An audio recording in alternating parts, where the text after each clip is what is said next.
Scattered across the hills of the San Francisco Bay Area are clusters of stone walls. Their existence has puzzled locals for years. Who built them? Are they ancient? And why do they even exist? Hi, I'm Drew, and that's Bethany.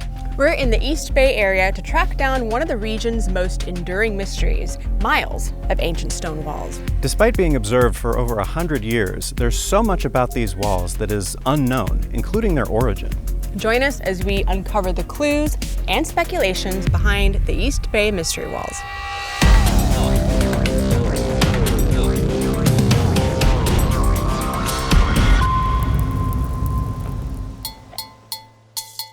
We are on a road trip, hence all the snackage in the back that you guys can probably see. Food! Don't mind that. Now, we are in the San Jose area, and it's very exciting. We are in search of the East Bay Mystery Walls. We don't know where the heck to find these things. They're all over the place. All over the place. In numerous locations on the East Bay, but I think we found one that we can actually get to. A lot of them are on private property. And we can actually see it from the road. I think we see a stretch of it, so we know we're in the right direction. While the walls can be found across the East Bay, it was surprisingly difficult to find a cluster that was possible to reach without hours of hiking. We're going to make our attempt about 15 miles south of San Jose. From Route 101, we'll exit west on Bailey Avenue and take that 3.5 miles to a right on McKean Road. 3 miles down, we'll take a right on Fortini Road and then a left on San Vicente Avenue. Here we should find a parking lot for trail hikers. A lot of bikers out today.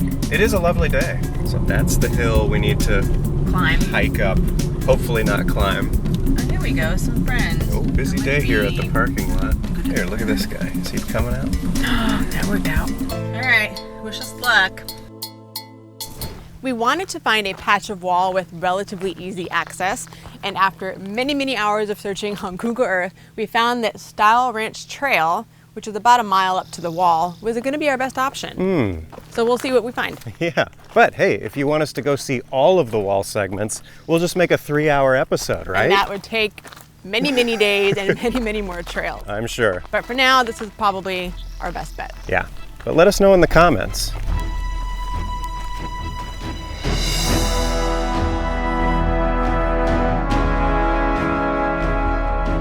We made it a little further up the trail and we are getting closer to the wall, which is right behind that fence up there. Oh, I see it.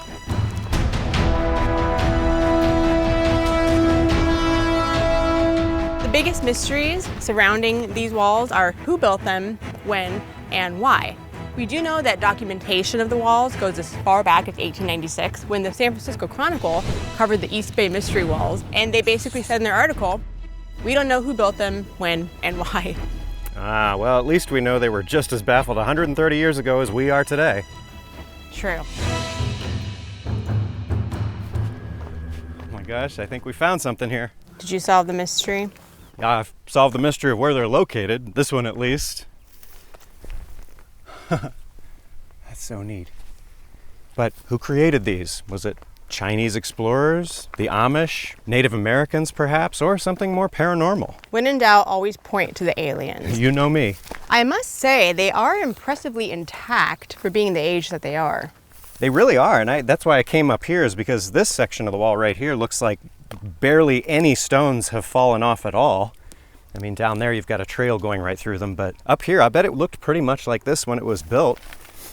And if you look here, the rocks almost lock together, but there's no mortar. It's very impressive. But who built them? The section of wall we're exploring today is part of a local cluster of wall segments. Several other clusters extend from San Jose all the way up to the Berkeley area, and most of them can be found on or near hilltops. Could this give us some clue as to their purpose? Plenty of fascinating theories have emerged, such as the walls being the work of the Ohlone tribe, native peoples who lived and enriched what is now the San Francisco Bay Area.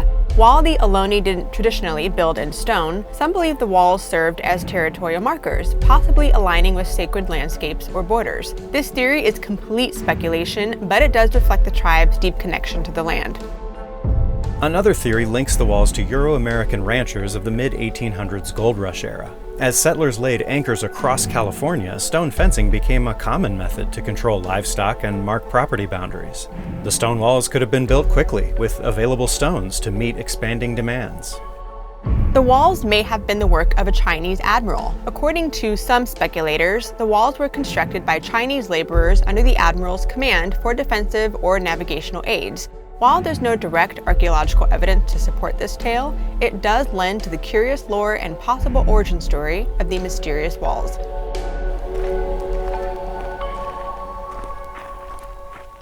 Go on forever. Most of them are behind this fence here. I guess that's a good thing. I wonder why they weren't documented when they were built. Maybe the builders didn't think they were that important.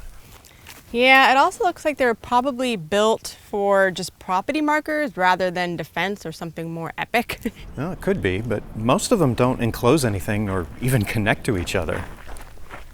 So far, the walls have evaded serious archaeological study.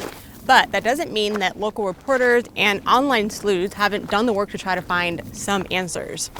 One little tidbit of information that someone discovered was that the walls go down about 10 inches deep. Interesting. And they're not all in secluded areas though, right? That's right. And of course, because of redevelopment of the area, some walls have been dug up, including a section at what is now the Tilden Park Botanical Garden. I was kind of hoping that when that occurred in 1940 that someone would have documented if maybe there were artifacts or something along those lines found when they did that extraction, but no luck. I can tell you, if I had built them, I would have documented them. You would have single-handedly built these walls while writing inscription on their uses. That's right. I believe that, yes. So that people like me, 200 years from now, could tell you what they were for. I think it's more fun that they're still a mystery. I agree. Seth Simpson said it best, and he studied the walls for years. He said, very possibly, despite our hopes, these walls will remain a puzzle for an indefinite future. Did you bring your metal detector? Dang it! It's all the way back at the car! Could have found a secret lockbox underneath this wall. And then we could have met Morgan Freeman. The mysterious walls of the East Bay region give a whole new meaning to the phrase, if these walls could talk. Would they tell the story of indigenous people laying stones for their hunter-gatherer lifestyle? Or of New England natives replicating the stone workings of home? Or of a lost civilization that was once bustling and very much alive? For now, the walls remain silent and steady reminders of their vague past. These walls have puzzled locals and historians for years, but that doesn't mean we won't one day learn about their origin story. Other mysterious rock-related phenomena, such as the sailing stones of Death Valley or the Dolomite Formation, were eventually solved. The East Bay walls certainly are not the last unexplained formation that we will visit. Let us know your theories about these walls in the comments. And please take a moment to check out our Patreon page, which features exclusive and extended content. We've linked to that below. Thanks for watching, and we will see you on the next one. Where's Morgan Freeman? Morgan Freeman would never come out here. Okay, no, he was supposed to be here to find Andy's lockbox hidden somewhere in these walls. Oh, right, that did happen near a stone wall, didn't it? Yes, it did. But he was a much younger man then. Right there, see where that pile of rocks is a little unearthed? I think that's where he was. Ah, okay. That's where he found the box. Back when he was 70.